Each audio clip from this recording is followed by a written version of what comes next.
O Mundo de Sofia, Parte 6. Capítulo 2 Perímetros Culturais. Só assim você evitará ficar flutuando no vácuo. Não falta muito até podermos nos encontrar, querida Sofia. Eu tinha para mim que você iria voltar ao chalé do Major. Por isso, deixei lá todos os cartões do pai de Hilde. Somente assim eles chegarão à sua destinatária. Você não precisa se preocupar de que maneira eles vão chegar até ela. Muita água vai correr debaixo da ponte antes de 15 de junho. Nós já vimos como os filósofos do helenismo recauchutaram as ideias dos antigos filósofos gregos. Além do mais, isso os aproximou dos líderes religiosos. Plotino não esteve tão longe de declarar Platão o salvador da humanidade. Mas, como sabemos, outro salvador nasceu bem no meio do período sobre o qual falamos, e na periferia da área de influência greco-romana. Estou falando de Jesus de Nazaré. Neste capítulo, veremos como o cristianismo gradualmente começou a se infiltrar no mundo greco-romano. Quase da mesma maneira como o mundo de Hilde gradualmente começou a se infiltrar no nosso. Jesus era judeu, e os judeus pertencem ao perímetro cultural semita. Gregos e romanos pertencem ao perímetro cultural indo-europeu. Podemos afirmar que a civilização europeia tem duas raízes. Antes de vermos mais detalhadamente como o cristianismo gradualmente se misturou à cultura greco-romana, vamos olhar de perto essas duas raízes. Os indo-europeus. Quando falamos em indo-europeus, nos referimos a todos os países e culturas que possuem língua indo-europeias. Tais línguas são todos os idiomas existentes na Europa, exceto os de raízes fino-úgricas, lapão, finlandês, estoniano e húngaro, e o idioma basco. Também a maioria das línguas faladas na Índia e no Irã pertencem à família indo-europeia de idiomas. Um dia, há cerca de 4.000 anos, os proto-indo-europeus habitaram uma área ao redor do Mar Negro e do Mar Cáspio. Não muito tempo depois, eles partiram em sucessivas levas em direção ao sudeste, até o Irã e a Índia, ao sudoeste para a Grécia, Itália e Espanha, ao oeste cruzando a Europa Central até a Inglaterra e a França, ao noroeste até alcançar a Escandinávia e a Europa Setentrional, e também rumo ao norte, até a Europa Oriental e a Rússia. Geralmente, aonde os indo-europeus chegavam, eles se misturavam às culturas existentes, mas tanto a religião como a língua indo-europeia passaram a exercer um papel dominante.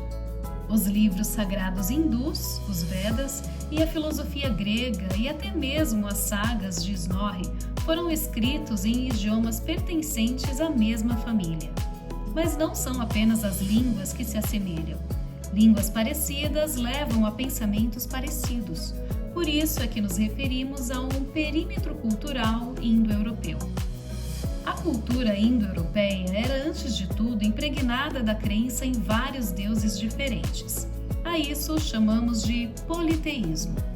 Encontramos tantos nomes de deuses como muitos termos e expressões religiosas ao longo de toda a área de influência indo-europeia. Vou citar alguns exemplos. Os antigos hindus cultuavam o deus do céu Diaos. Em grego, esse deus se chama Zeus. Em latim, Júpiter, na verdade, Jove Pater, isso é, pai Jove, e em norrônico, Tyr. Os nomes Diaos, Zeus, Jove e Tyr são também diferentes variações dialetais de uma única e mesma palavra. Você se lembra de que os antigos vikings do norte na Europa acreditavam em alguns deuses que chamavam de Yasser? Essa variante dessa palavra para designar deuses também é encontrada por toda a área de abrangência indo-europeia. Em sânscrito, antigo hindu, os deuses eram chamados de Asura e em iraniano de Ahura. Outra palavra para Deus em sânscrito é Deva ou Daeva em iraniano, Deus, em latim, e em norrônico, Tibur. Na Europa setentrional, acreditava-se também num conjunto de deuses da fertilidade, cujos nomes eram, por exemplo, Njord, Froi e Froia. Este conjunto de deuses era chamado de Vanir, palavra que guarda um parentesco com o nome da deusa da fertilidade romana, Vênus. Em sânscrito, existe uma palavra relacionada a Vani, que significa desejo ou prazer. Mesmo os mitos da religião indo-europeia mostram um claro parentesco entre si. Nas suas sagas sobre os deuses nórdicos, Snorri conta histórias que evocam mitos hindus que já existiam havia 2 a 3 mil anos. Claro que os mitos de Snorri são impregnados de elementos do cenário nórdico, assim como os mitos hindus possuem características e elementos indianos. Mas muitos desses mitos possuem um núcleo que aponta para uma origem comum. Esse núcleo pode ser observado muito claramente, por exemplo, em mitos sobre poções de imortalidade e na luta dos deuses contra os monstros do caos. Na própria maneira de pensar, temos também como identificar uma semelhança marcante entre as culturas indo-europeias. Um traço comum típico é a visão do mundo como um drama no qual forças do bem e do mal lutam entre si num conflito incessante. Os indo-europeus, portanto, sempre tentaram antever o resultado deste conflito e dos destinos do mundo. Podemos afirmar que não foi por acaso que a filosofia grega surgiu na área de influência indo-europeia. As mitologias hindu, grega e nórdica têm em comum o fato de abordarem o mundo de maneira especulativa. Os indo-europeus tentaram desenvolver uma visão sobre o modo como o mundo evolui. De fato, nós encontramos uma palavra para visão ou sabedoria em todas as culturas do perímetro indo-europeu. Em sânscrito, ela é vidya. Sua correspondente em grego é a palavra idé, que, você se lembra, teve um papel fundamental na filosofia de Platão. No latim, temos a palavra vídeo, que significa para os romanos exatamente o verbo ver. Somente nos nossos dias é que vídeo se tornou um sinônimo do que se passa no interior de uma tela. Em inglês, temos palavras como wise e wisdom, sábio e sabedoria. Em alemão, Wissen, saber. A palavra norueguesa Viten, sabedoria, possui a mesma raiz que a palavra hindu, vidya, a grega idé e a latina vídeo. No geral, podemos afirmar que a visão era o sentido mais valorizado pelos indo-europeus. A literatura dos hindus, como a dos gregos, iranianos e germânicos, caracteriza-se por grandes visões cósmicas. Um traço decorrente que depois permeou a cultura europeia foi a representação pictórica das narrativas mitológicas por meio das esculturas e pinturas. Finalmente, os indo-europeus tinham uma visão cíclica da história. Com isso, queremos dizer que eles achavam que a história se move em círculos, como se caminhasse ao redor de um anel, exatamente como as estações do ano variam de inverno para verão. Não existe, na verdade, um começo nem um fim para a história. Com frequência, as narrativas indo-europeias mencionam mundos diferentes que surgem e desaparecem numa eterna alternância entre nascimento e morte. O hinduísmo e o budismo, as duas grandes religiões orientais, têm origem indo-europeia.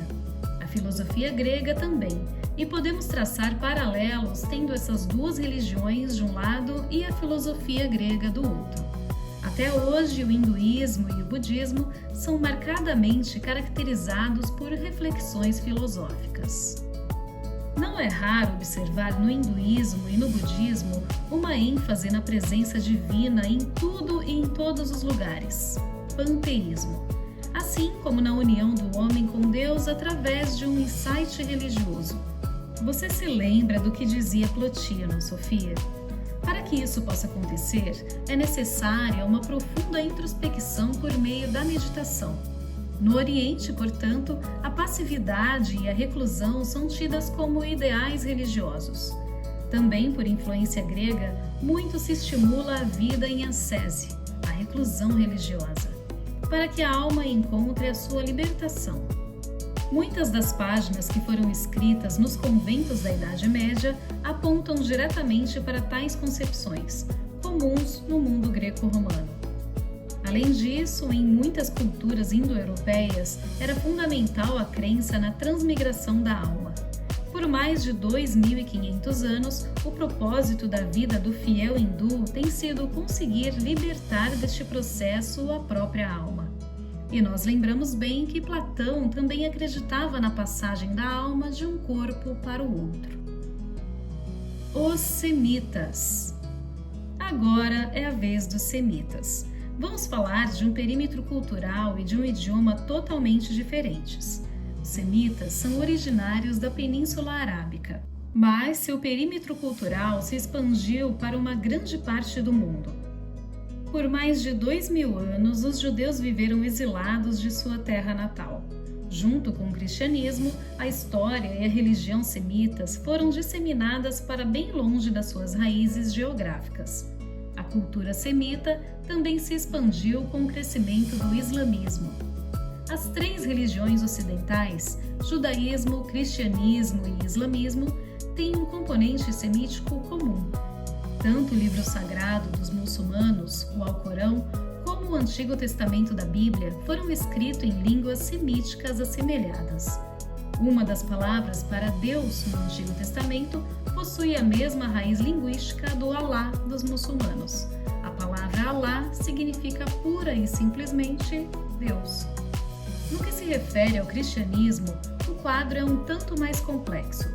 O cristianismo possui um óbvio componente semítico, mas o Novo Testamento foi escrito em grego, e quando a teologia e a doutrina cristã se estabeleceram, foram impregnadas dos idiomas grego e latino por consequência da filosofia do helenismo.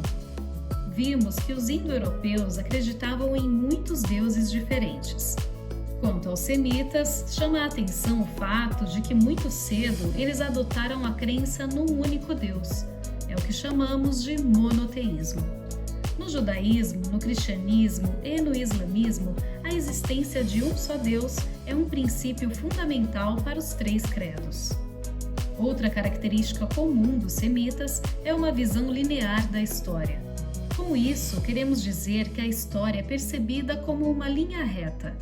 Deus criou o mundo e assim começa a história.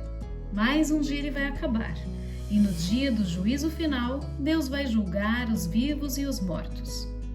Um importante traço comum às três religiões ocidentais é exatamente o papel que a história desempenha.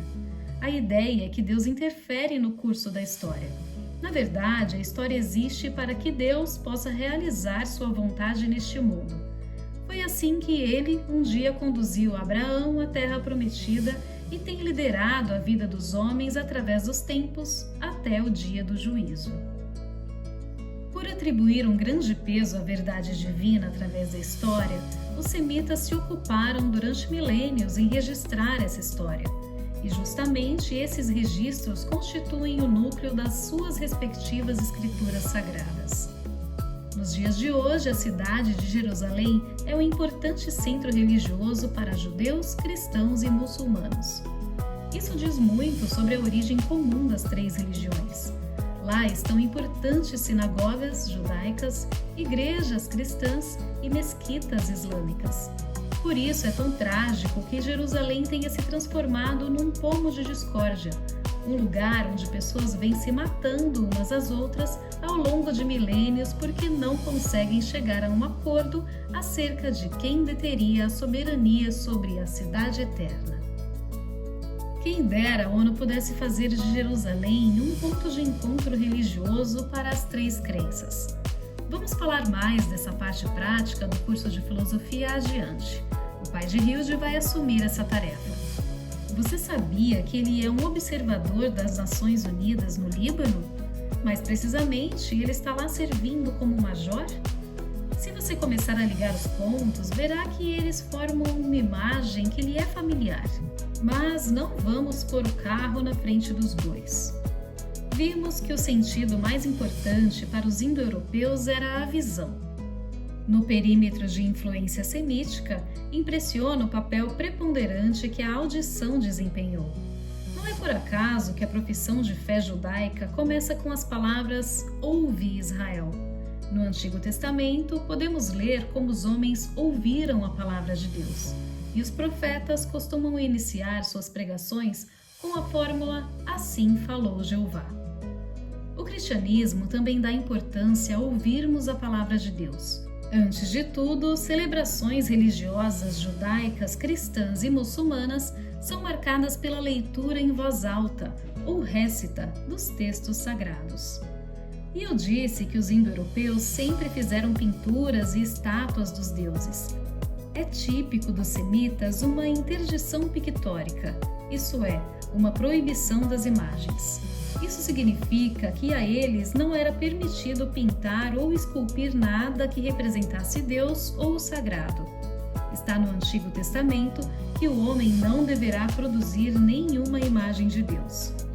Essa interdição é vigente no islamismo e no judaísmo até hoje. Entre fiéis do islamismo ainda persiste uma aversão disseminada às artes plásticas e à fotografia. Por trás disso está a ideia de que as pessoas não devem competir com Deus na criação de coisa alguma. Mas nas igrejas cristãs floresceram imagens tanto de Deus como de Jesus, você deve estar pensando.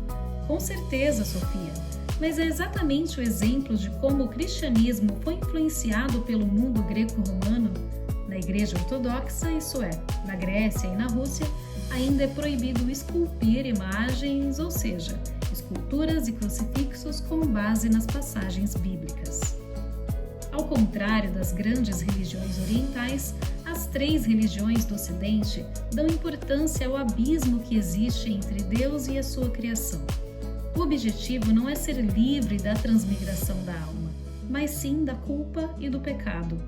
A vida religiosa fica assim mais influenciada pela oração, pela pregação e pela leitura das escrituras sagradas do que pela introspecção e pela meditação.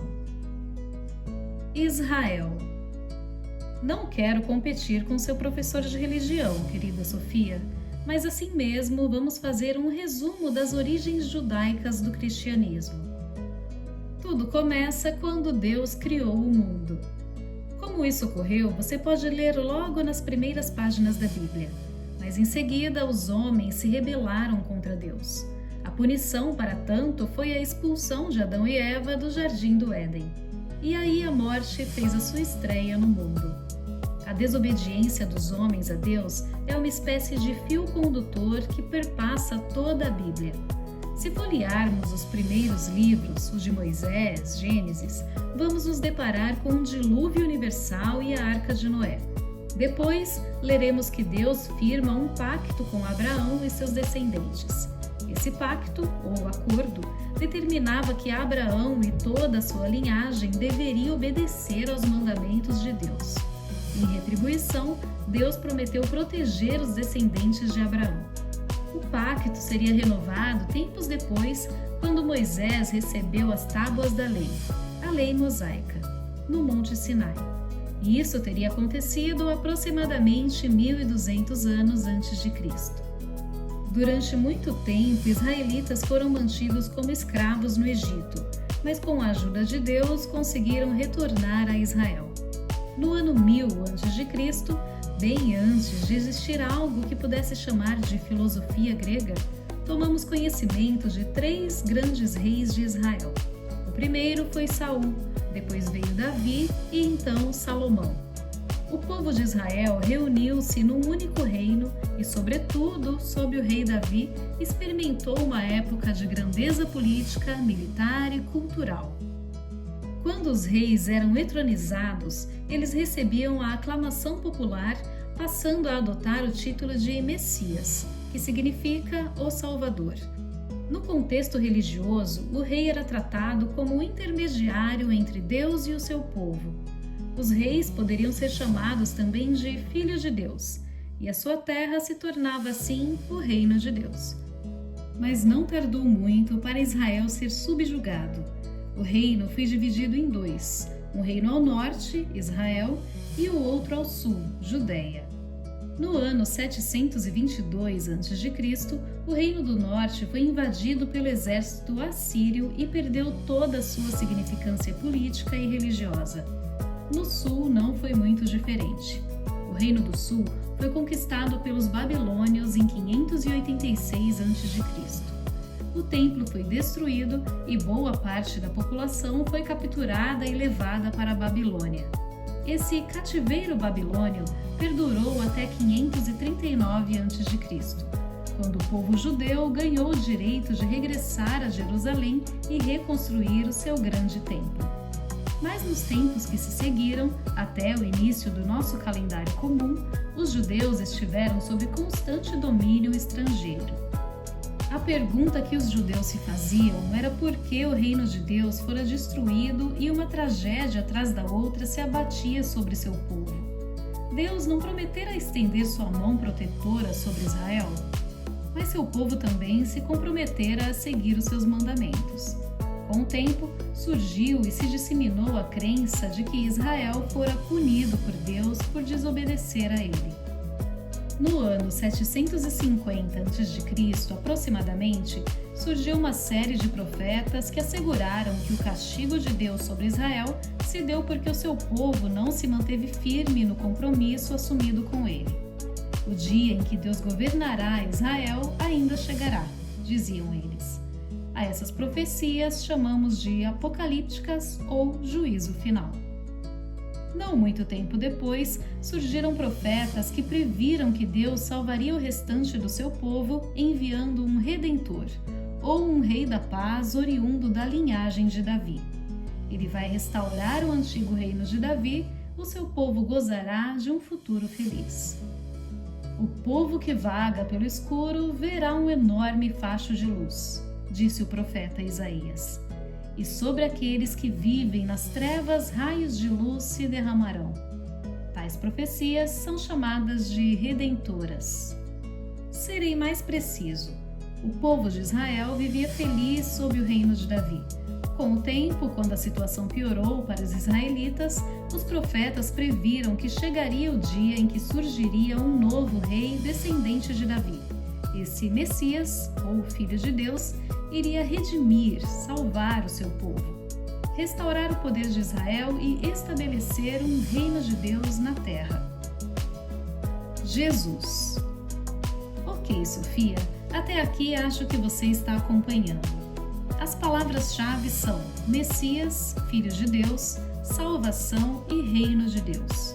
Para começar, tudo isso foi estabelecido segundo um critério político. No tempo de Jesus, muitos acreditavam que o Messias que iria surgir seria um líder com características políticas, militares e religiosas semelhantes às do rei Davi. Esse Salvador também foi descrito como um libertador da nação, capaz de pôr fim ao domínio judeu pelos romanos. Pois bem, mas havia outras visões que se erguiam além do horizonte.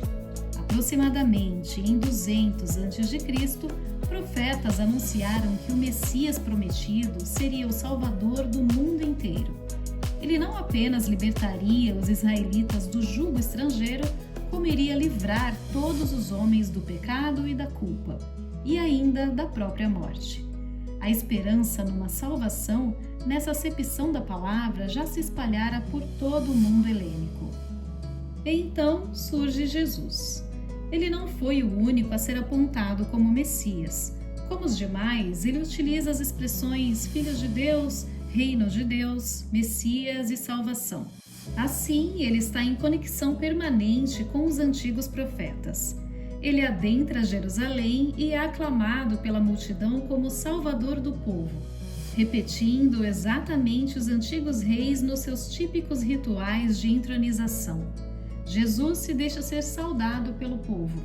É chegado o tempo, diz ele. O reino de Deus está próximo. É importante guardar tudo isso, mas agora você deve acompanhar bem o meu raciocínio. Jesus se diferencia dos demais Messias por reconhecer em público que não era nenhum ativista militar ou político. Sua tarefa era muito maior. Ele anunciava a paz e o perdão divino para todos os homens. Por isso, caminhava entre as pessoas que encontrava e dizia: seus pecados estão perdoados. Perdoar os pecados dessa maneira era algo inédito. Pior ainda era o fato de que ele se referia a Deus como Pai, Abba, algo bastante singular na comunidade judaica contemporânea de Jesus. Não tardou muito para que inúmeros protestos começassem a emergir entre os eruditos judeus. Com o tempo, eles também passaram a colaborar nas peças de acusação para obter a condenação de Jesus. Serei mais preciso. Muitos homens no tempo de Jesus esperavam a chegada de um Messias sobre o rufar de tambores e o sopro de trombetas, quer dizer, com pompa e força militar, para que ele restaurasse o reino de Deus. A própria expressão reino de Deus é um traço de união entre todos os sermões de Jesus, mas com um significado muito mais amplo. Jesus dizia que o reino de Deus é o amor entre os homens, a compaixão para com os mais fracos e pobres, e o perdão para quem houvesse pecado. Trata-se de uma dramática alteração de sentido para uma antiga expressão de cunho militar. As pessoas estavam esperando por um comandante militar que logo iria proclamar o reino de Deus. Aí surge Jesus, de túnica e sandália, afirmando que o reino de Deus, ou a nova aliança, significa amar ao próximo como a si mesmo. Mais ainda, Sofia, ele disse que, além disso, devemos amar os nossos inimigos. Quando eles nos afligem, não devemos dar o troco na mesma moeda, não, mas devemos oferecer a outra face. E devemos perdoá-los, não apenas 7 vezes, mas 70 vezes 7. Através dos seus próprios atos em vida, Jesus deu mostras de que não discriminava prostitutas, funcionários acusados de corrupção e adversários políticos do povo. Mas ele vai além.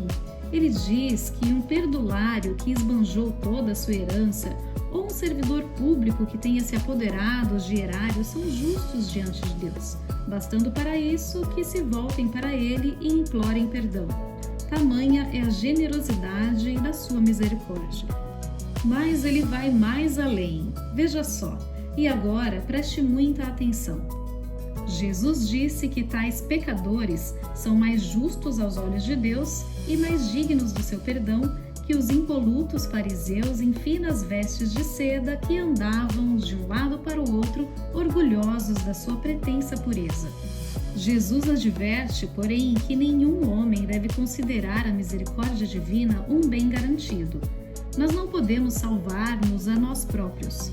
Muitos gregos também achavam. Quando Jesus profere seus rígidos princípios éticos durante o Sermão da Montanha, ele quer demonstrar que não apenas qual é a vontade de Deus, mas também que nenhum homem é justo perante ele. A misericórdia divina não conhece fronteiras, mas para isso devemos nos voltar para Deus e implorar o seu perdão. Deixo a cargo do seu professor de religião aprofundar seus conhecimentos sobre Jesus e os seus ensinamentos, caso você queira. Imagino que ele terá bastante trabalho e espero que consiga revelar a você a pessoa extraordinária que Jesus foi. Jesus conseguiu empregar de modo genial o idioma da sua época, ao mesmo tempo que deu aos jargões antigos um novo significado, bem mais amplo. Não foi à toa que acabou sendo crucificado. Sua doutrina de salvação radical contrariou tantos interesses e pôs em xeque tantos poderosos que eles simplesmente quiseram eliminá-lo. Quando lemos sobre Sócrates, vimos que apelar à razão humana pode ser bastante perigoso. Com Jesus, vemos como é perigoso pretender dos outros que demonstrem amor ao próximo de maneira desinteressada, bem como que perdoem da mesma maneira. Hoje em dia mesmo podemos ver como estados poderosos ameaçam ruir quando confrontados com demandas tão simples como paz, amor, comida para quem tem fome e perdão para seus inimigos políticos. Você se recorda como Platão ficou abalado pelo fato de o homem mais justo de Atenas ter pagado o preço com a própria vida? Segundo o cristianismo, Jesus foi o único ser humano justo que jamais viveu. Por isso se diz que ele se sacrificou pelos nossos pecados. Jesus foi o Cordeiro Divino, que tomou para si toda a culpa dos homens para nos reconciliar com Deus e nos redimir do seu castigo. Paulo.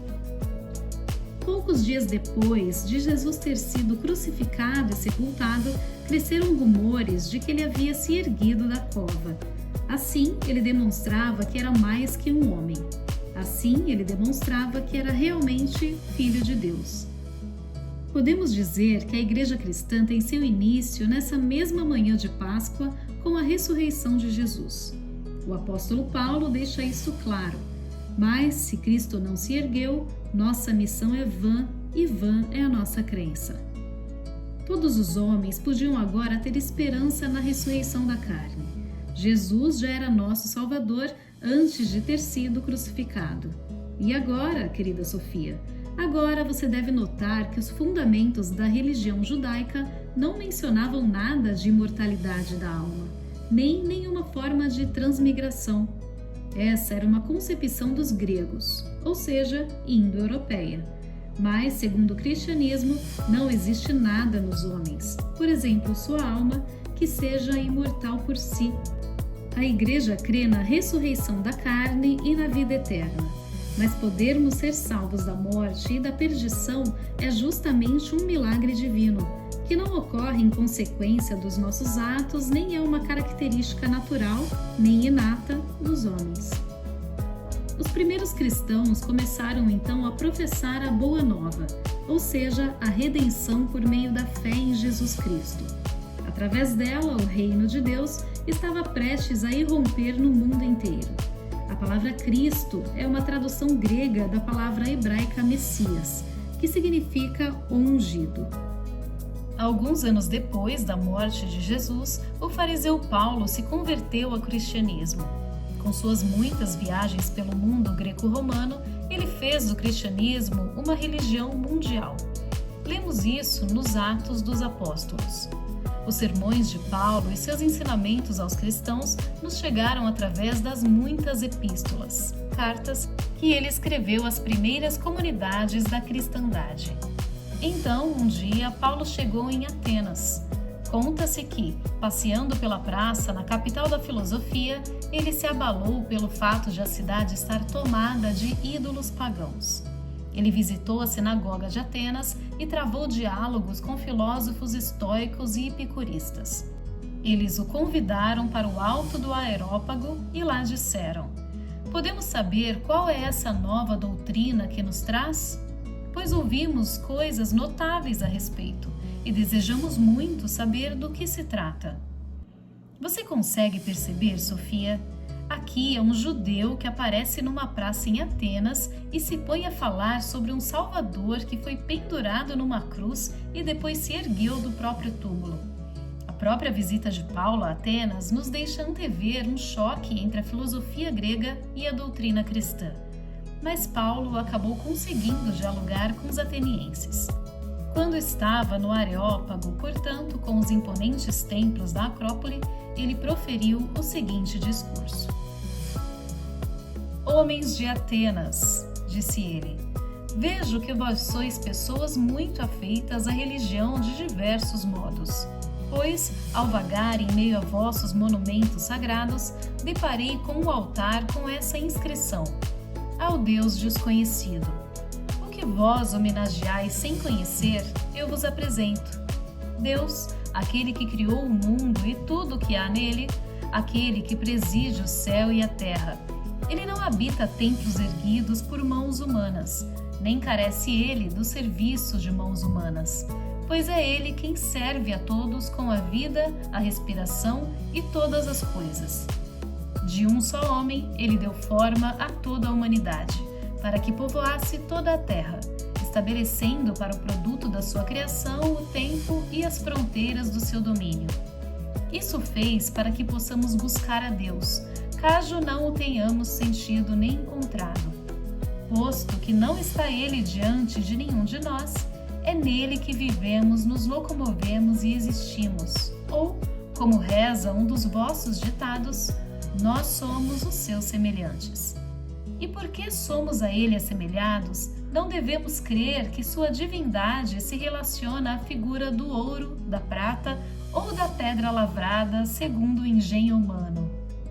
Não levando em consideração esses tempos de ignomínia, Deus agora comanda a todos os homens, onde quer que estejam, para que se arrependam.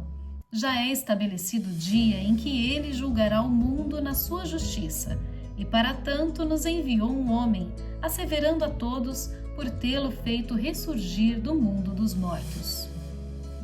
Paulo em Atenas, Sofia. Estamos falando de como o cristianismo começou a se fundir no mundo greco-romano, como algo novo muito diferente da filosofia epicurista, estoica e neoplatônica. Apesar disso, Paulo encontra na cultura grega um fundamento sólido.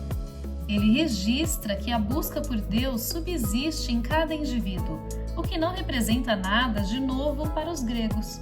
A novidade que Paulo anuncia é que Deus tinha se revelado aos homens e realmente viera ao seu encontro. Ele também não é apenas um Deus filosófico a quem os homens pudessem atingir por meio da sua compreensão. Ele tampouco se assemelha a uma figura de ouro, prata ou pedra lavrada. De figuras como essa, a Acrópole e a Grande Praça já estavam repletas. Só que esse Deus não habita templos erguidos por mãos humanas. Ele é um Deus pessoal que se introduz na história e morre na cruz pelos pecados do homem.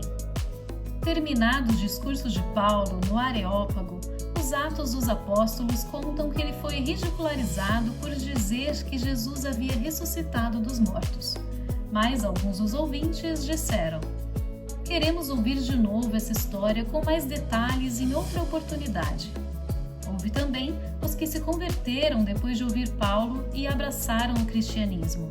Um desses foi uma mulher chamada Damares. Vale gravar isso. Mulheres eram as que mais se convertiam ao cristianismo. Paulo prosseguiu assim na sua profissão de fé. Apenas algumas décadas depois de Jesus, já havia comunidades cristãs em todas as mais importantes cidades gregas e romanas. Em Atenas, em Roma, em Alexandria, em Éfeso e Corinto. Ao longo de 3 ou 4 séculos, o mundo helênico inteiro foi cristianizado. O Credo. Não foi apenas como missionário que Paulo adquiriu um significado fundamental para o cristianismo. Ele tinha uma grande influência nas primeiras comunidades cristãs, já que as pessoas careciam de aconselhamento espiritual. Uma pergunta importante que surgiu logo depois da morte de Jesus foi se os gentios, não judeus, poderiam se tornar cristãos sem antes terem se convertido ao judaísmo. Um grego teria, por exemplo, que antes adotar a lei mosaica?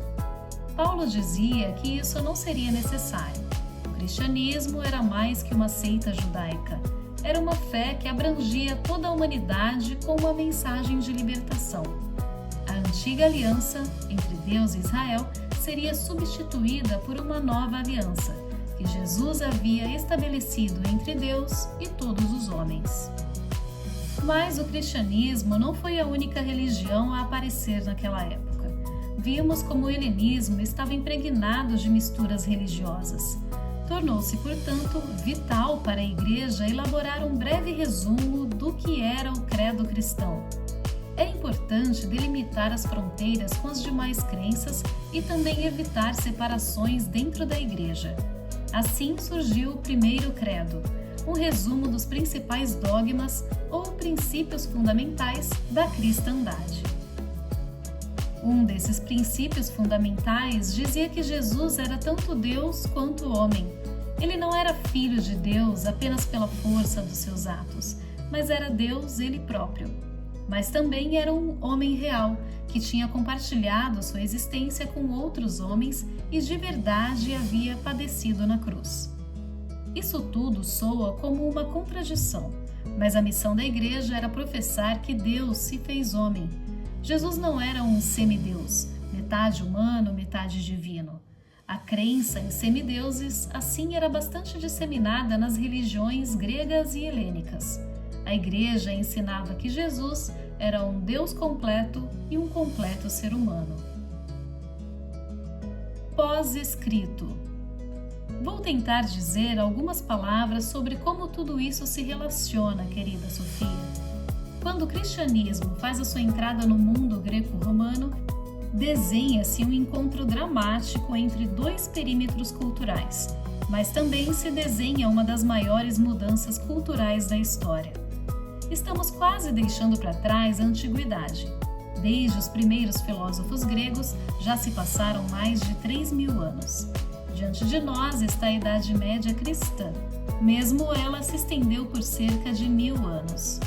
O poeta alemão Goethe disse certa vez que aquele que depois de 3 milênios não é capaz de se ter na própria conta estará fadado a viver uma vida de ignorância. Mas não quero que você esteja entre essas pessoas. Faço o que posso para que você conheça suas raízes históricas. Só assim você se tornará um ser humano de verdade. Só assim você se tornará mais que um primata vestido. Só assim você evitará ficar flutuando no vácuo. Só assim você se tornará um ser humano de verdade. Só assim você se tornará mais que um primata vestido. Sofia ficou ali sentada por mais algum tempo, olhando o jardim pelas brechas da sebe. Ela havia começado a compreender a importância de conhecer as suas raízes históricas. Pelo menos isso tinha sido muito importante para o povo de Israel. Ela própria não se achava nada além de uma garota comum, mas se passasse a conhecer melhor as suas raízes históricas, se tornaria menos comum. Ela própria não vivera mais que alguns poucos anos neste planeta, mas se a história da humanidade fosse também a sua própria história, então ela já teria de algum modo mais de milhares de anos de idade. Sofia juntou todas as folhas e engatinhou para fora do esconderijo, deu uns pulos de felicidade pelo jardim e subiu correndo para o seu quarto. Capítulo: A Idade Média. Percorrer só um trecho do caminho não é o mesmo que seguir na direção errada. Passou-se uma semana sem que Sofia ouvisse falar de Alberto Knox. Ela tampouco recebeu novos cartões postais do Líbano, mas continuou conversando com Jorum sobre os cartões que ambas haviam encontrado no chalé do Major. Jorum estava sob controle. Como nada mais acontecera, o lugar do seu receio inicial foi sendo ocupado pelos estudos e pelos jogos de badminton. Sofia releu as cartas de Alberto várias vezes para tentar descobrir alguma pista que tivesse a ver com Hilde. E assim ela também aprimorava os seus conhecimentos sobre a filosofia da antiguidade. Ela não tinha mais dificuldades em distinguir entre Demócrito, Sócrates, Platão e Aristóteles. Na sexta-feira, 25 de maio, ela estava diante do fogão preparando o almoço para a mãe que ia chegar do trabalho. Era o combinado de todas as sextas. Hoje o menu seria almôndegas de peixe ensopadas com cenouras cozidas. Bem simples. Lá fora começou a ventar forte. Enquanto Sofia mexia a comida no fogo, ela espiava pela janela. As bétulas balançavam tanto que mais pareciam uma plantação de trigo. De repente, alguma coisa bateu na vidraça. Sofia se virou para olhar e viu um pedaço de papel grudado no vidro. Ela se aproximou e viu que se tratava de um cartão postal. Conseguiu ler através do vidro Hilde Müller-Kneck, aos cuidados de Sofia Mansen. Sofia nem teve que pensar. Abriu logo a janela e apanhou o cartão.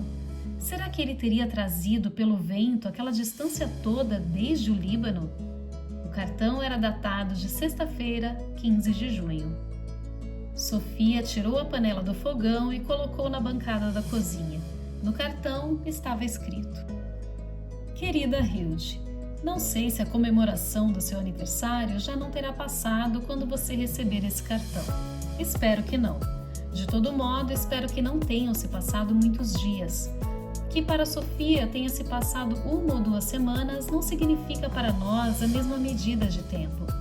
Eu devo chegar mesmo na véspera de São João, e aí vamos passar um tempão no balanço do jardim, olhando para o mar. Lembranças do papai, que está muito deprimido de ver de perto esses conflitos milenares entre judeus, cristãos e muçulmanos. constantemente me recordo de que essas 3 religiões têm as suas raízes em Abraão, mas aí também não teriam raízes no mesmo Deus? Por aqui, Caim e Abel ainda não concluíram sua missão de matar um ao outro. PS. Posso pedir a você que dê lembranças a Sofia? Coitadinha, ainda não compreendeu como as coisas estão relacionadas. E você, já compreendeu? Sofia parecia exausta, debruçada na mesa da cozinha. Claro e evidente que ela não havia compreendido como as coisas se relacionavam. Mas e quanto a Hilde? Se o pai de Hilde pedia a ela que desse lembranças a Sofia, isso significava que Hilde sabia mais sobre Sofia do que ela sobre Hilde. Tudo estava tão confuso que ela voltou a preparar o almoço. Um cartão que vem do nada e gruda na janela da cozinha. Correio aéreo levado ao pé da letra. Assim que Sofia foi ao fogão, o telefone tocou. E se fosse o papai? Se ele já tivesse regressado, ela lhe contaria tudo o que tinha acontecido nas últimas semanas. Mas com certeza era apenas Jorum ou mamãe. Sofia atendeu. Alô, Sofia Mansen. Sou eu, alguém disse do outro lado. Sofia estava certa de 3 coisas. Não era seu pai, mas era uma voz masculina. E ela não tinha dúvida que já ouvira aquela voz antes. Quem é? Perguntou. Alberto. Quê? Sofia não sabia o que dizer. Ela conhecia aquela voz do vídeo sobre Atenas. Como está você? Estou bem. Mas de agora em diante não haverá mais cartas. Mas eu ainda não lhe enviei uma rã viva como nós combinamos, lembra? Precisamos nos encontrar, Sofia. Melhor nos apressarmos, sabe? Por que isso? O pai de Hilde, ele está fechando o circo. Como assim? De onde? De todos os lugares, Sofia. Precisamos trabalhar juntos agora. Como? Mas você não vai conseguir me ajudar muito antes de eu lhe ter contado sobre a Idade Média. E também temos que chegar na Renascença e no século XVII. Berkeley também vai ter um papel-chave. Era aquele quadro que estava pendurado no chalé do Major? O quadro é dele, sim. Talvez seja em torno da filosofia dele que se dê a batalha. Assim, parece que você está falando de uma guerra. Melhor chamar de batalha espiritual. Temos que chamar a atenção de Hilde e atraí-la para o nosso lado antes que o pai dela volte para casa em Lillesand. Não estou entendendo nada. Mas talvez a filosofia abra os seus olhos. Me encontre na igreja de Santa Maria amanhã cedo, às 4 horas. Mas venha sozinha, minha querida. Mas assim, no meio da madrugada? Clique. Alô? Que sujeitinho! Ele havia desligado. Sofia foi cuidar da comida. As almôndegas já iam passar do ponto. Ela deu mais uma mexida na panela e desligou o fogo. Na igreja de Santa Maria, era uma antiga igreja de pedra construída na Idade Média. Sofia achava que fosse utilizada só para concertos e em ocasiões religiosas especiais. No verão, ela ficava aberta apenas para a visitação de turistas. Mas será que estaria aberta de madrugada? Quando sua mãe chegou, Sofia já havia guardado o cartão do Líbano no armário, junto com as outras coisas de Alberto e Hilde. Depois do almoço, ela foi até a casa de Jorum. Precisamos fazer uma coisinha, disse Sofia assim que a amiga abriu a porta. E não disse mais nada até Jorum trancar a porta e as duas subirem para o quarto. É um pouco problemático, continuou Sofia. Pare com isso. Vou precisar dizer para a mamãe que venho dormir aqui essa noite. Sem problema, mas só vou dizer isso a ela. Sabe como é? Eu vou para outro lugar. Aí complica. É alguma coisa de namorado? Não, é alguma coisa de Hilde. Jorum assobiou baixinho e Sofia a encarou firme. Eu venho para cá hoje à noite, disse, mas vou cair fora por volta das 3 da manhã. Você se prepare para me dar cobertura até eu voltar. Mas você vai para onde? O que vai aprontar, Sofia? Sorry, recebi ordens expressas para não contar nada. Dormir na casa de amigas não era problema, muito pelo contrário. Às vezes, Sofia até achava que sua mãe queria ficar algum tempo sozinha. Você quer comer arroz doce amanhã de manhã? Foi a única pergunta que a mãe fez quando Sofia estava de saída. Se eu não vier, você já sabe onde eu vou estar. Por que ela disse isso? Era justamente o seu ponto fraco. A noite na casa da amiga transcorreu como todas as noites passadas em casas de amigas, com longas conversas se estendendo noite adentro. A diferença foi que Sofia acertou o despertador para tocar às 3h15, quando elas haviam ido para a cama por volta de 1h. Jorum mal conseguiu acordar quando, 2 horas depois, o despertador tocou. Tome cuidado, ela disse. Então Sofia se foi. Eram vários quilômetros a pé até a igreja de Santa Maria. E, embora não tivesse dormido mais de 2 horas, ela se sentia bem desperta. Sobre as colinas a leste despontava a barra avermelhada da aurora. Quando ela chegou à porta da antiga igreja de pedra, o relógio marcava quase 4 horas. Sofia experimentou empurrar a porta, que era bem pesada. Estava aberta. Lá dentro estava tudo muito vazio e o silêncio era tão grande quanto a igreja era antiga. Através dos vitrais, raios de uma luz azul deixavam visível uma grande quantidade de poeira suspensa no ar.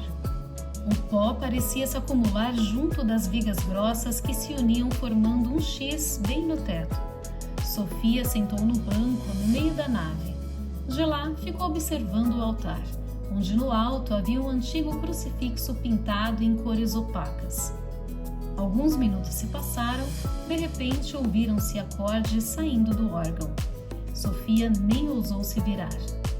Parecia uma salmodia bem antiga, certamente também na época da Idade Média. Depois de alguns segundos, tudo voltou ao completo silêncio. Mas logo Sofia começou a ouvir passos se aproximando através dela. Será que era hora de se virar? Ela preferiu ficar com os olhos fixos no Jesus crucificado no altar. Os passos se aproximaram ainda mais e uma silhueta passou ao seu lado, caminhando em direção ao altar. Alguém vestido num hábito de monge com capuz e tudo. Sofia poderia jurar que era um monge da Idade Média. Ela estava com medo, mas não apavorada. O monge deu uma volta no altar e subiu no púlpito. Debruçou-se sobre ele, olhou para Sofia e disse algo em latim. Gloria Patri et Filio et Spiritus Sancto. Sicut erat in principio et nunc et semper in secula saeculorum. Fale em norueguês, seu bobo, disse ela. Sua voz ecoou na velha igreja de pedra. Ela achava que o monge era Alberto Knox. Ainda assim, percebeu que tinha se comportado de maneira imprópria ao se expressar daquela forma dentro de uma igreja. Mas estava com medo, e quando estão com medo, as pessoas costumam quebrar as regras. Psiu! Alberto ergueu a mão como fazem as autoridades quando querem que a audiência faça silêncio. Que horas são, minha querida? Perguntou. 3:55, respondeu Sofia, que a essa altura havia perdido o medo. Estamos no horário. A Idade Média já vai começar. Foi às 4 horas que começou a Idade Média? Indagou Sofia. Por volta das 4 horas, sim. Depois o relógio bateria 5, 6 e 7. Mas era como se o tempo não passasse. Depois 8, 9 e 10. E continuava sendo a Idade Média, sabe? Já era tempo de raiar um novo dia. Talvez você possa achar, mas era como no fim de semana, um único fim de semana bem longo que não passa. O relógio bateu 11, 12, 13 horas. É o que chamamos de Baixa Idade Média. Foi quando se construíram as grandes catedrais da Europa. Só por volta das 14 horas é que os galos começaram a cantar. E agora, só agora, é que a Idade Média começa a chegar ao fim. Então a Idade Média durou 10 horas, disse Sofia. Alberto tirou da cabeça o capuz de monge e fitou a audiência, que naquele instante consistia somente numa garota de 14 anos. Se uma hora representar 100 anos, sim, imaginemos que Jesus tenha nascido à meia-noite. Paulo começou a fazer as suas viagens pouco antes da meia-noite e meia e morreu em Roma 15 minutos depois. Pouco antes das 3 horas, a igreja cristã estava mais ou menos proibida. Mas no ano 313, o cristianismo foi reconhecido como religião no Império Romano sob o governo do Constantino. O próprio imperador, muito devoto, foi batizado no seu leito de morte, muitos anos depois. A partir de 380, o cristianismo se tornou a religião oficial de todo o Império Romano. Mas o Império Romano já não tinha desaparecido? Seus alicerces já tinham começado a ruir, sim. Estamos diante de uma das maiores mudanças culturais da história. No ano 300, Roma estava ameaçada tanto por homens dos povos procedentes do norte, como por sua desintegração interna. Em 330, o imperador Constantino muda a capital do Império Romano para Constantinopla, cidade em que ele mesmo havia fundado às margens do Mar Negro. Essa cidade ficou logo conhecida como a Nova Roma. Em 395, o Império Romano foi dividido em dois: o Império Romano do Ocidente, cuja capital era Roma, e o Império Romano do Oriente, com a nova cidade de Constantinopla como capital. Em 410, Roma foi pilhada pelos bárbaros, e em 476, todo o Império Romano do Ocidente ruiu. O Império Romano do Oriente existiu como Estado até 1453, quando os turcos tomaram Constantinopla. E aí a cidade ganhou o nome de Istambul? Correto. Outra data que devemos guardar é o ano de 529. Foi quando a igreja fechou a Academia de Platão em Atenas. No mesmo ano foi criada a Ordem Beneditina. Foi a primeira grande ordem monástica.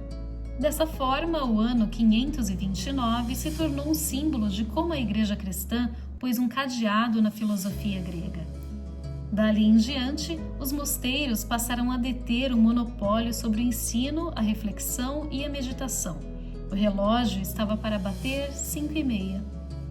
Sofia já havia compreendido o que Alberto pretendia com aquela metáfora para as horas do relógio. Meia-noite era o ano 0, 1 da manhã era 100, 6 horas 600, 14 horas 1400 depois de Cristo. Alberto continuou. Com a Idade Média, queremos dizer, na verdade, um período entre duas épocas. Essa expressão foi criada durante a Renascença, para descrever uma única noite de 1000 anos, que se abateu sobre a Europa entre a Antiguidade e a Renascença. Depois, o adjetivo medieval seria utilizado pejorativamente para tudo que fosse autoritário e rígido. Foi, por exemplo, na Idade Média que se estabeleceram as primeiras instituições escolares. Bem no início dela surgiram as escolas nos mosteiros. No século XII vieram as escolas das catedrais e por volta do ano 1200 foram criadas as primeiras universidades. Até hoje, as disciplinas são divididas em diferentes grupos ou faculdades, como era na Idade Média. 1000 anos é um intervalo de tempo muito grande. Mas o cristianismo aproveitou esse período para penetrar em todas as camadas da população. Ao longo da Idade Média também surgiram várias nações, com suas cidades e burgos, músicas e poemas. O que teria sido dos contos de fada e das cantigas folclóricas se não fosse a Idade Média? Sim, o que a Europa teria sido sem a Idade Média, Sofia? Uma província romana? Nomes como Noruega, Inglaterra e Alemanha ecoam alto nesse poço sem fundo que passou a se chamar Idade Média. Dentro dele estão várias preciosidades, ainda que nem sempre possamos enxergá-las direito. Snorri Sturlason era um cidadão da Idade Média. Olavo, o Santo, também, e Carlos Magno.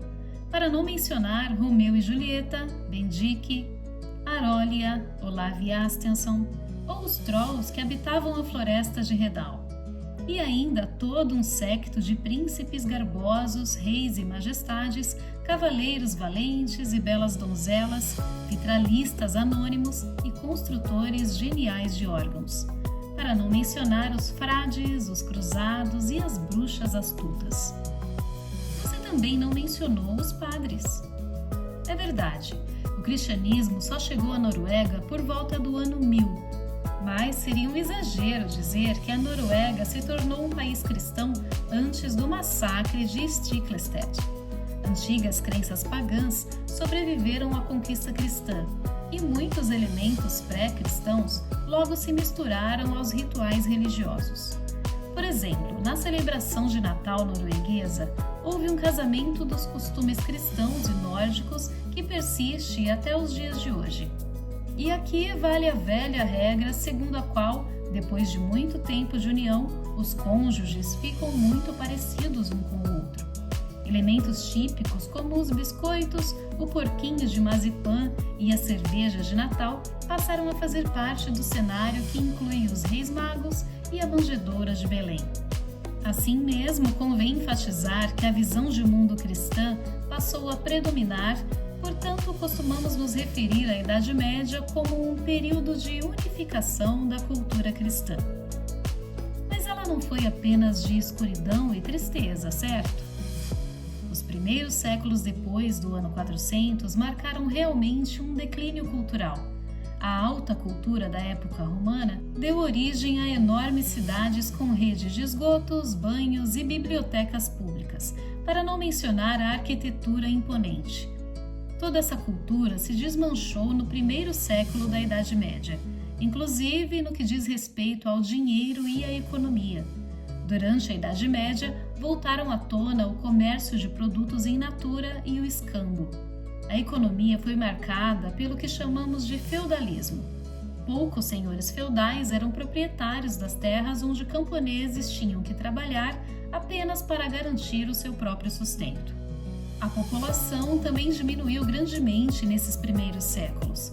Posso assegurar que Roma tinha mais de 1 milhão de habitantes na antiguidade.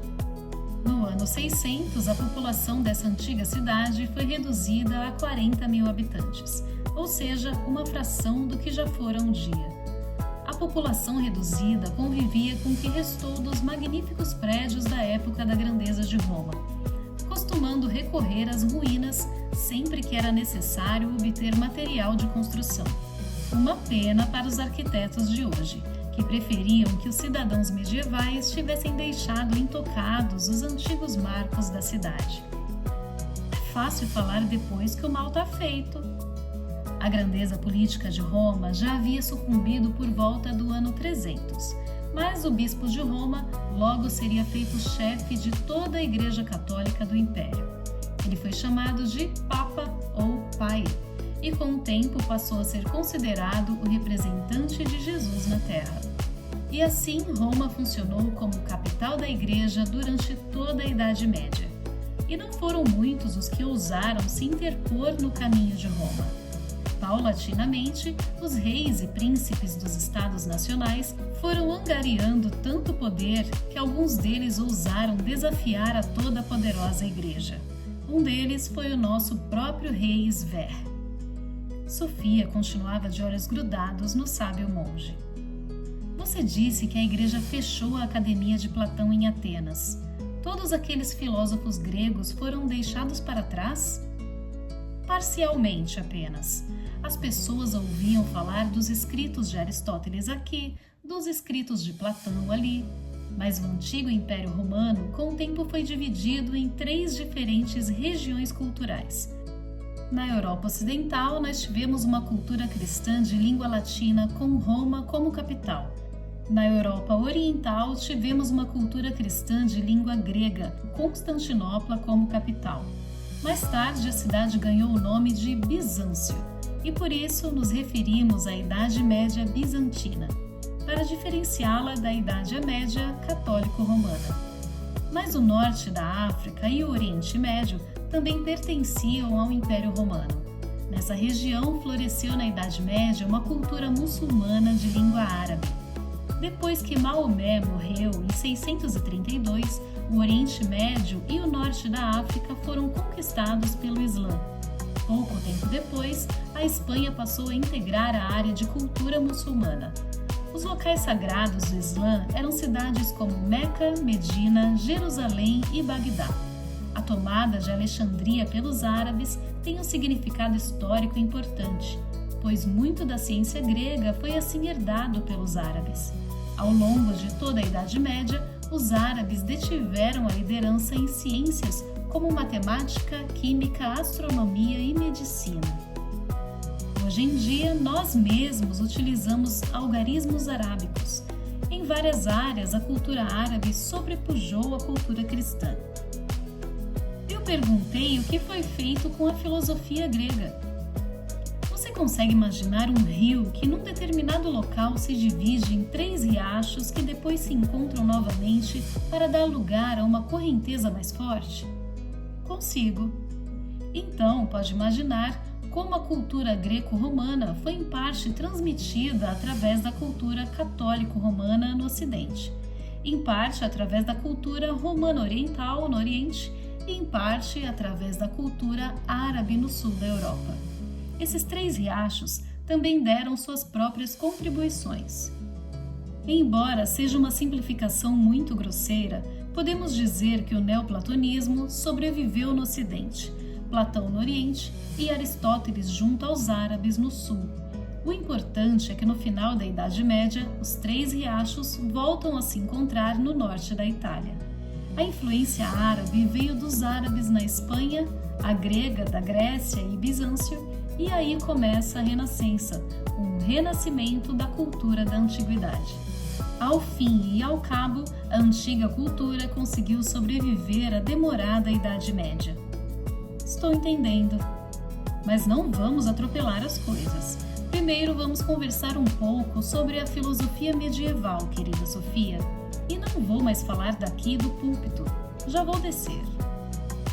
Sofia sentiu os olhos pesando por ter dormido poucas horas. Ver aquele monge descer do púlpito da igreja de Santa Maria parecia um sonho. Alberto passou em frente ao altar.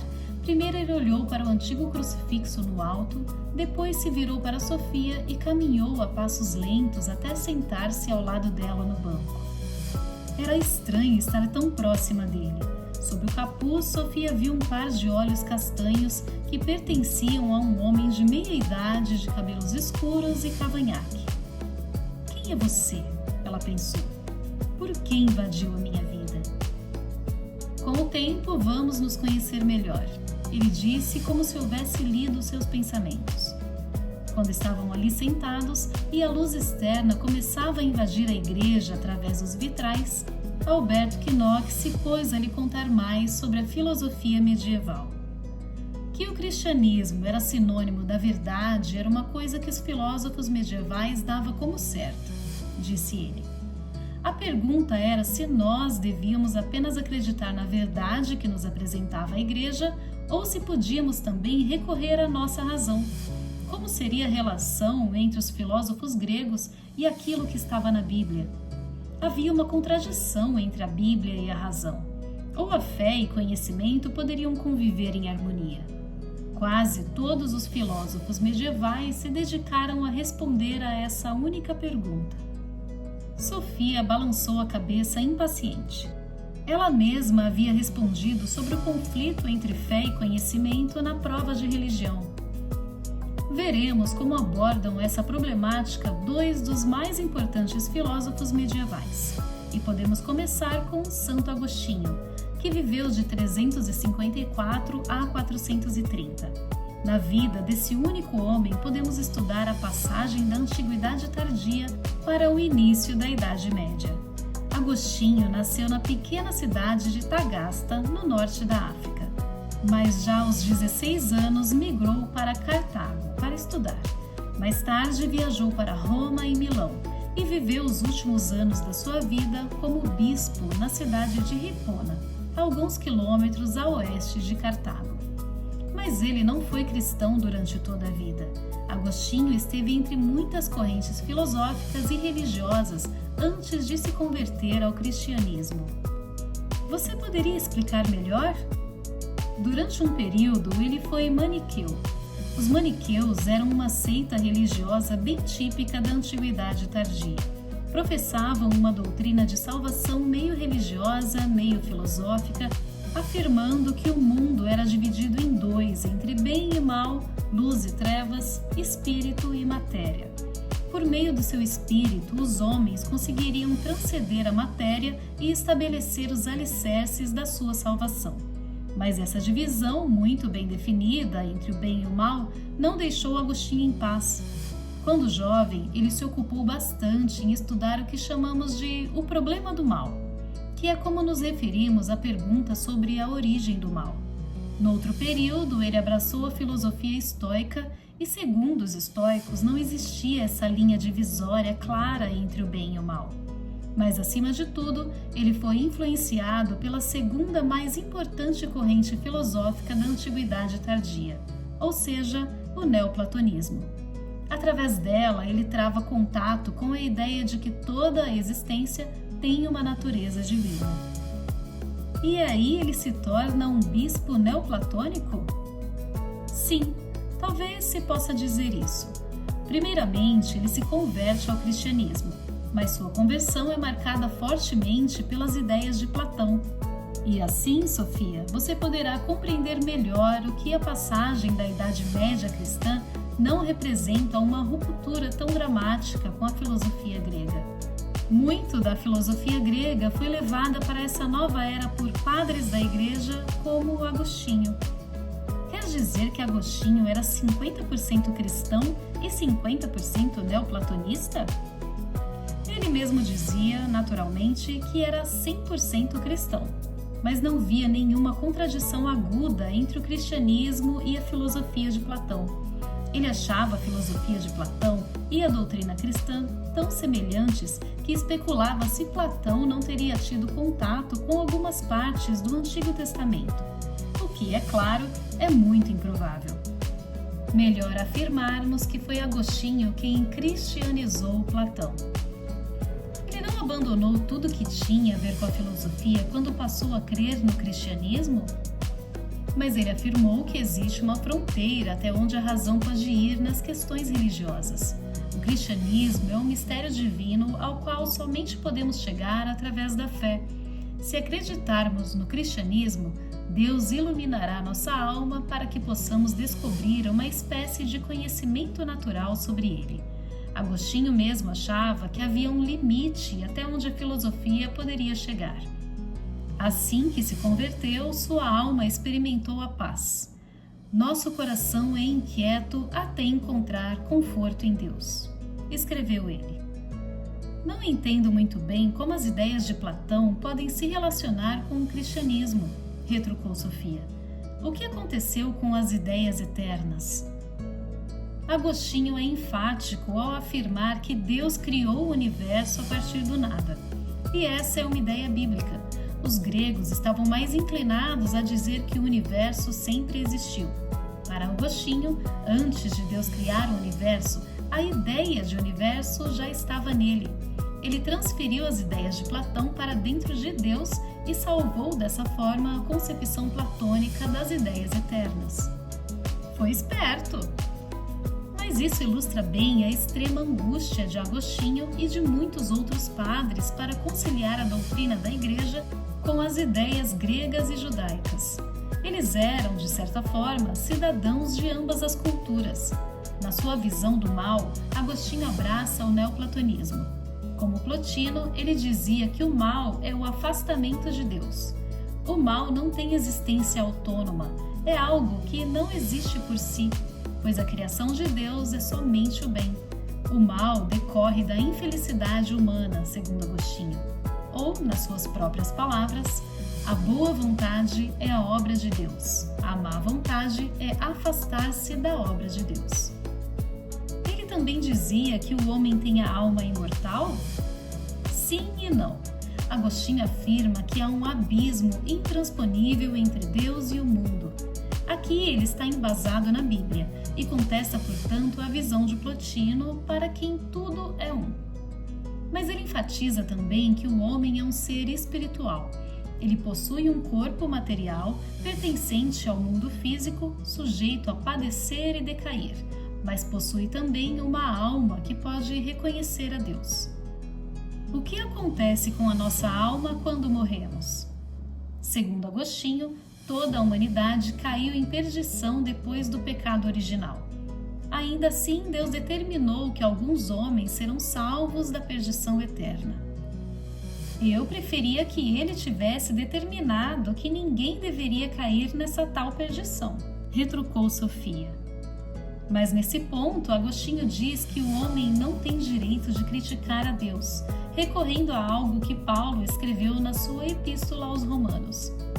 Quem és tu, indivíduo, que ergues tua voz contra Deus? Pode a criatura indagar ao Criador: por que me concebestes assim?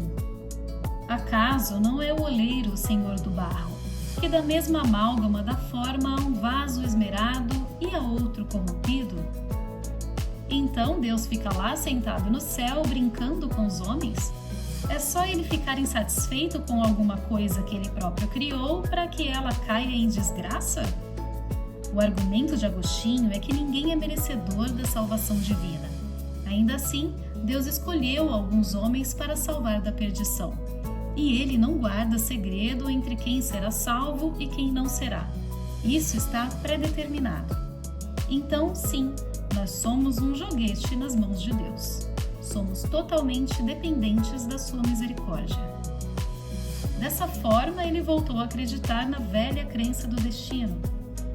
De certa maneira, sim, mas Agostinho não isenta o homem da responsabilidade da própria vida. Seu conselho era que vivêssemos de modo a podermos ter certeza de que estaríamos entre os escolhidos, pois ele não negava o livre-arbítrio. Mas Deus já antevira como seria a nossa vida. Mas isso não é injusto? Perguntou Sofia. Sócrates dizia que todos os homens possuem as mesmas possibilidades porque possuem a mesma razão. Enquanto Agostinho dividia os homens em dois grupos, os que seriam salvos e os que cairiam em perdição. Sim, a teologia de Agostinho eliminou da nossa vida um pouco do humanismo de Atenas.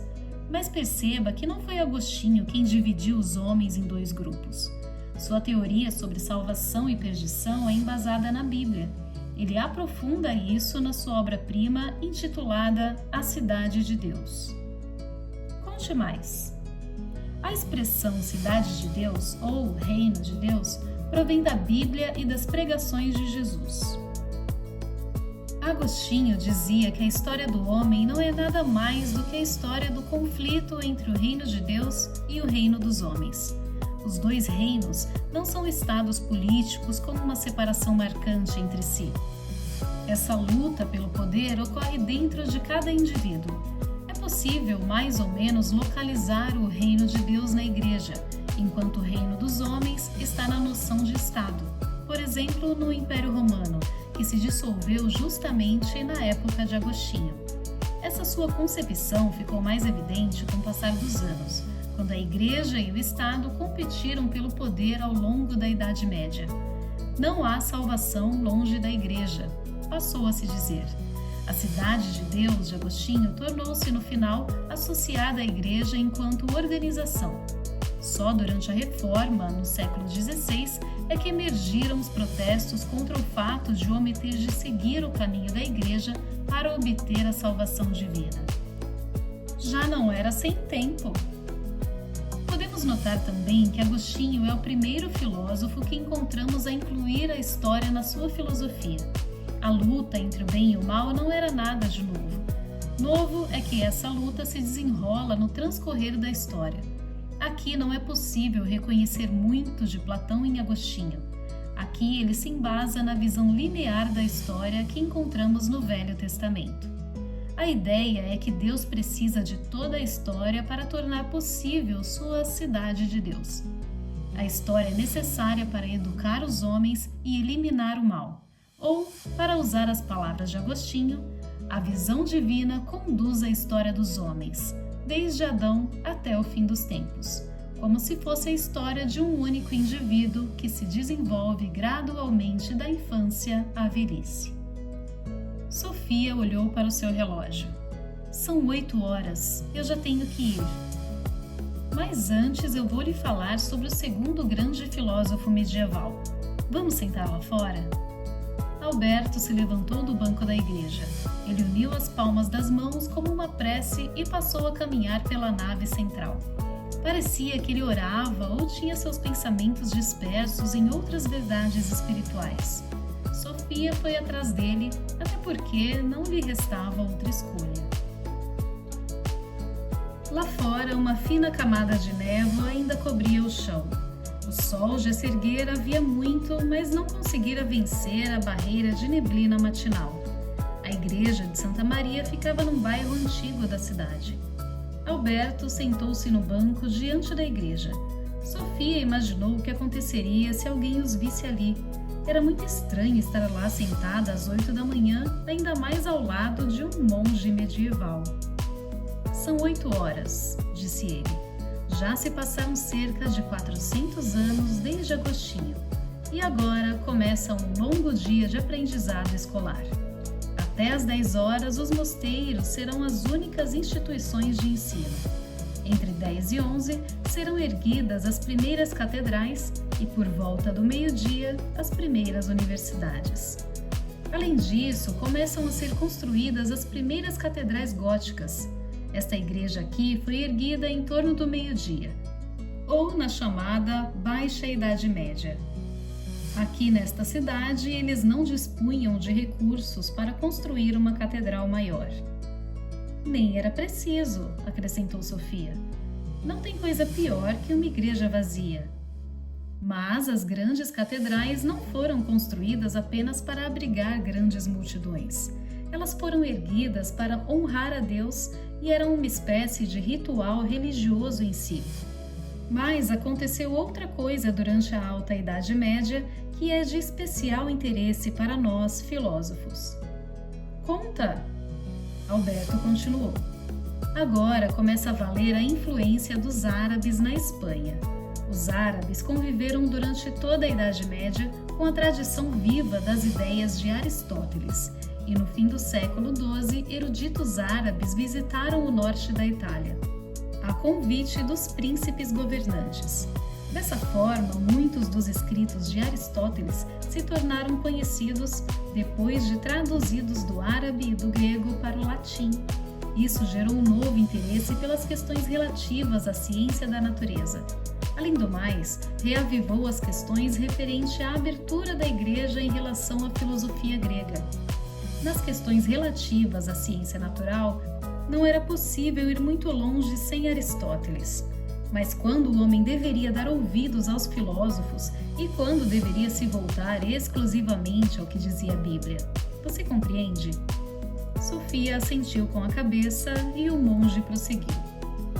O maior e mais importante filósofo da Baixa Idade Média foi São Tomás de Aquino, que viveu de 1225 a 1274.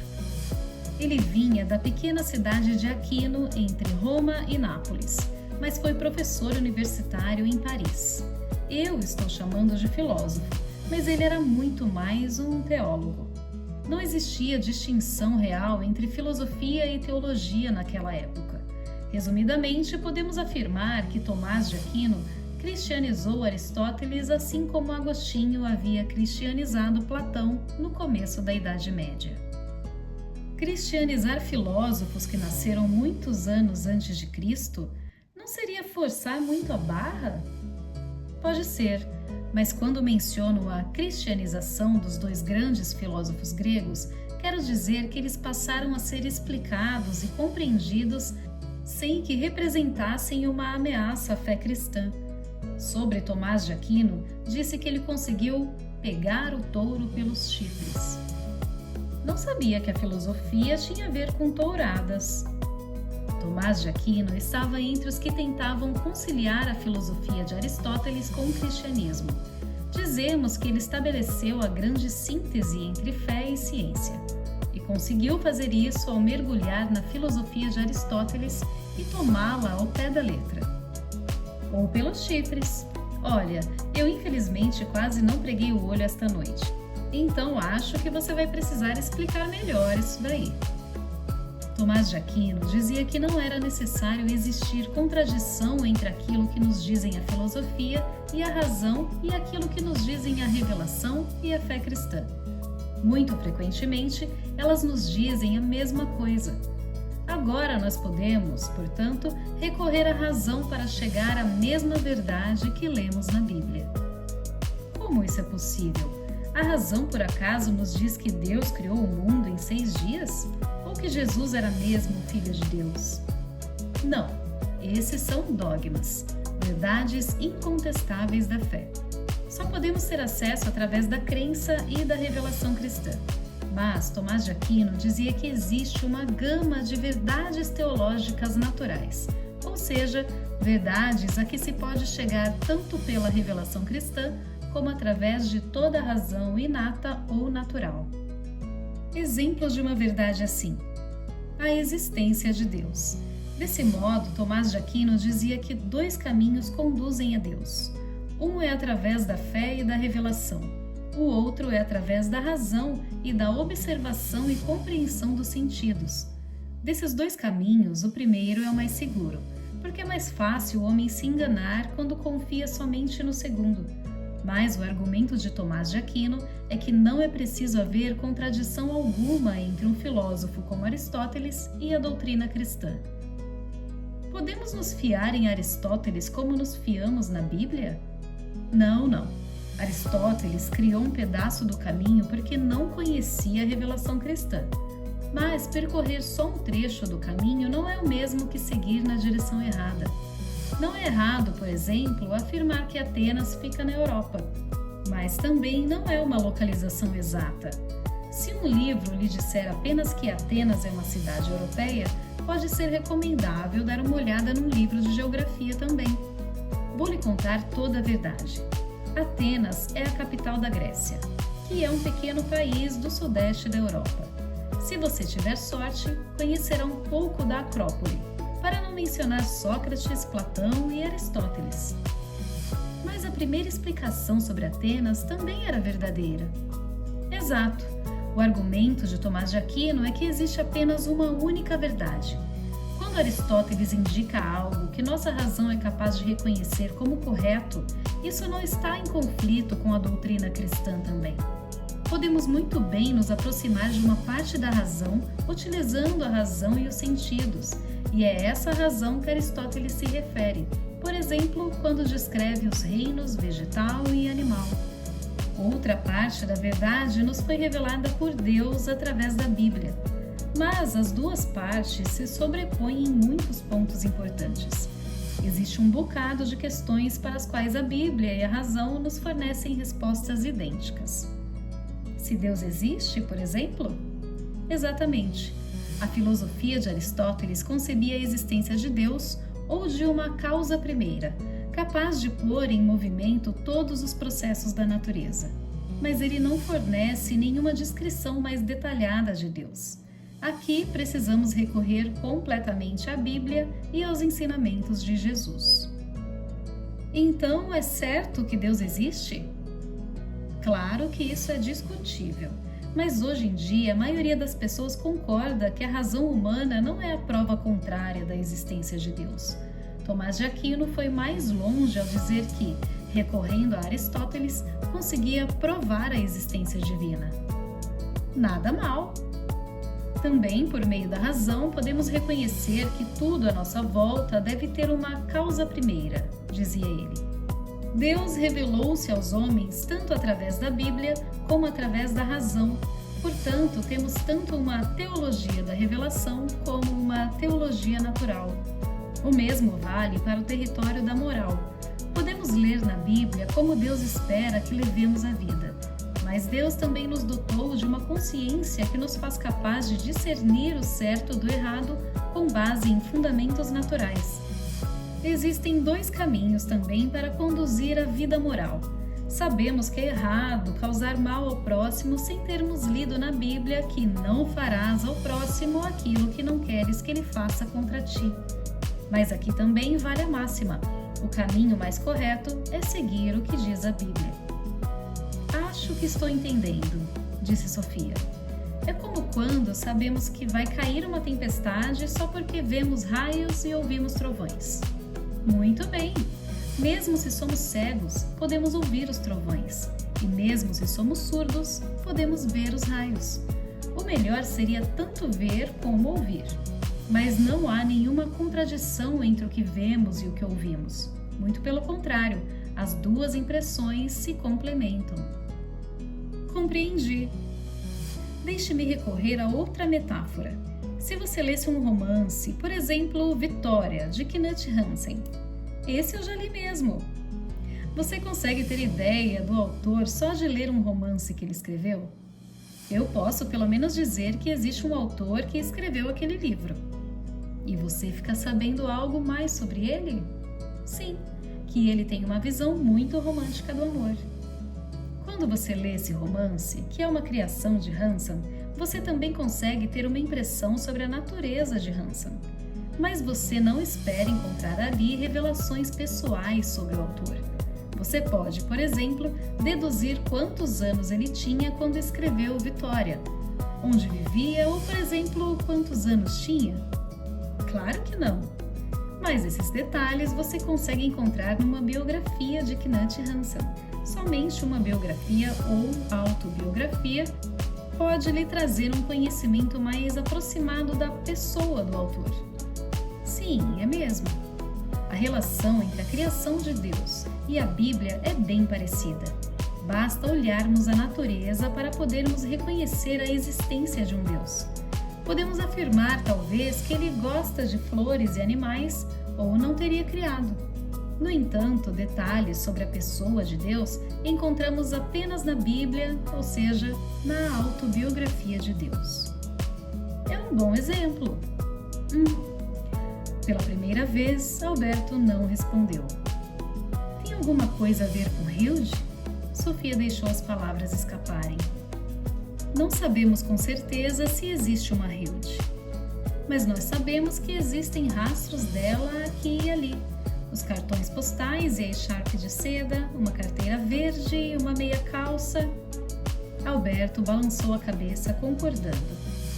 Parece que depende só do pai de Hilde decidir quantos desses rastros vão continuar aparecendo. Até agora, sabemos apenas que existe uma pessoa que nos envia todos os cartões postais. Gostaria que ele escrevesse um pouco sobre si mesmo, mas vamos voltar a tudo isso depois. Agora já é meio-dia. Preciso de qualquer jeito voltar para casa antes que a Idade Média termine. Vou concluir com algumas palavras sobre como Tomás de Aquino se apossou da filosofia de Aristóteles em todas as áreas em que ela não contrariava a teologia da Igreja. Isso vale para a lógica de Aristóteles, sua filosofia do conhecimento e, sobretudo, para sua filosofia da natureza. Você lembra, por exemplo, como Aristóteles descreveu a vida em escala crescente, das plantas e animais até os homens? Sofia concordou com a cabeça. Aristóteles já dizia que essa escala apontava para um Deus que representava o ápice da existência. Esse esquema era fácil de ser adotado pela teologia cristã. Segundo Tomás de Aquino, a existência evolui numa escala que vai das plantas e animais para os homens, dos homens para os anjos e dos anjos para Deus. À semelhança dos animais, o homem possui um corpo com órgãos sensoriais, mas o homem conta com uma razão reflexiva e aprofundadora. Os anjos não possuem esse corpo com órgãos sensoriais, mas, em compensação, podem recorrer a uma inteligência abrangente e instantânea. Eles não precisam refletir nem aprofundar seus pensamentos como os homens. Não precisam partir de uma ideia para chegar a uma conclusão. Eles sabem tudo aquilo que nós podemos saber, mas não precisam raciocinar gradualmente como nós fazemos. Como os anjos não possuem um corpo, jamais morrerão, mas não são eternos como Deus, porque também foram um dia criados por Ele. Mas, como não têm um corpo do qual se separar, jamais morrerão. Parece maravilhoso. Mas sobre os anjos, Deus reina soberano, Sofia. Ele tudo sabe e tudo vê. Ele tem o dom da onisciência. Então ele está nos vendo agora? Sim, talvez esteja nos vendo, mas não agora. Para Deus, o tempo não existe como para nós. O nosso agora não é o agora dele. Semanas que se passam para nós não são semanas que se passam aos olhos de Deus. Que coisa estranha, Sofia deixou escapar. Ela cobriu a boca com a mão e Alberto fitou-a nos olhos e Sofia continuou. Eu recebi mais um cartão do pai de Hilde. É que ele escreveu algo bem parecido, como se 1 ou 2 semanas para mim não significasse a mesma coisa para eles. Quase a mesma coisa que você disse de Deus. Sofia pôde perceber uma expressão de desaprovação no rosto sob o capuz marrom. Ele deveria se envergonhar. Sofia não entendeu o que ele queria dizer. Talvez fosse só força de expressão. Alberto prosseguiu. Infelizmente, Tomás de Aquino adotou a mesma visão de Aristóteles sobre o feminino. Talvez você lembre que Aristóteles se referia à mulher quase como se ela fosse um homem incompleto. E dizia também que as crianças herdam as características paternas, pois as mulheres eram passivas e receptoras, enquanto os homens eram ativos e provedores. Pensamentos assim, segundo Tomás de Aquino, estavam em harmonia com as palavras da Bíblia, onde está escrito que as mulheres foram criadas a partir da costela do homem. Quanta bobagem! É importante registrar que os ovários dos mamíferos só foram descobertos em 1827. Talvez, portanto, não seja tão impressionante imaginar que o homem tenha sido o protagonista do processo da reprodução durante tanto tempo. Podemos notar também que, segundo Tomás de Aquino, somente como ser natural é que a mulher era inferior ao homem. A alma das mulheres é tão valiosa quanto a alma masculina. No céu, a separação entre os sexos cessa de existir, porque, uma vez abandonado o corpo, não há mais diferenças entre homem e mulher. Grande coisa, ironizou Sofia. Não existia nenhuma filósofa na Idade Média? A vida religiosa na Idade Média era basicamente dominada por homens, mas isso não significa que não existiram pensadoras mulheres. Uma delas foi Hildegard van Bingen. Sofia regalou os olhos. Ela tem alguma coisa a ver com Hilde? Que pergunta! Hildegard viveu no Vale do Reno, na Alemanha, em 1098 até 1179. Mesmo sendo mulher, ela exerceu naquela época os ofícios de oradora, escritora, médica, botânica e pesquisadora da natureza. Talvez ela possa ser tomada como símbolo de que na Idade Média as mulheres costumavam ter os pés mais no chão e ter uma abordagem mais científica das coisas. Eu perguntei se ela tem alguma coisa a ver com Hilde. Havia uma crença judaico-cristã segundo a qual Deus não era apenas masculino, ele também teria uma manifestação feminina, uma natureza materna, pois as mulheres também foram feitas à sua imagem e semelhança.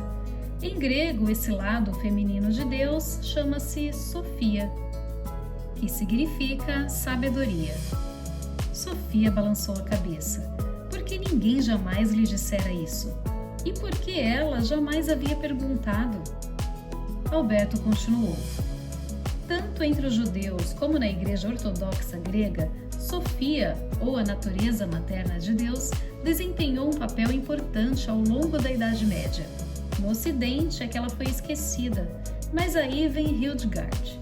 Ela conta que Sofia se revelava para ela em visões, vestida numa túnica dourada bordada com pedras preciosas. Sofia se levantou do banco. Sofia havia aparecido para Hildegard em visões. Talvez eu apareça para Hilde. Ela tornou a sentar.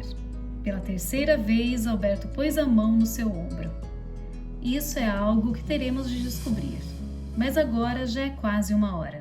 Você precisa comer alguma coisa e uma nova era está se aproximando. Eu a convoco para um encontro sobre a renascença. Hermes vai buscá-la no jardim. O fantástico monge se levantou e começou a caminhar de volta para a igreja. Sofia ficou pensando em Hildegard e Sofia, em Hilde e em si mesma. De repente, ela sentiu um tremor por dentro. Sentou-se e correu atrás do professor de filosofia vestido de monge. Existiu algum Alberto na Idade Média? Ele reduziu o passo, virou a cabeça para trás e disse: Tomás de Aquino teve um famoso professor de filosofia. Ele se chamava Alberto Magno. Depois disso, ele entrou na igreja de Santa Maria. Sofia tentou segui-lo, mas quando também entrou na igreja, ela estava completamente vazia. Ele teria sumido pelo chão? Quando Sofia deixava a igreja, ela viu um quadro de Maria. Ela se aproximou e ficou examinando a figura. Logo percebeu uma pequena gota d'água sob um dos olhos da imagem. Seria uma lágrima? Sofia deixou a igreja para trás e voltou correndo para a casa de Jorum.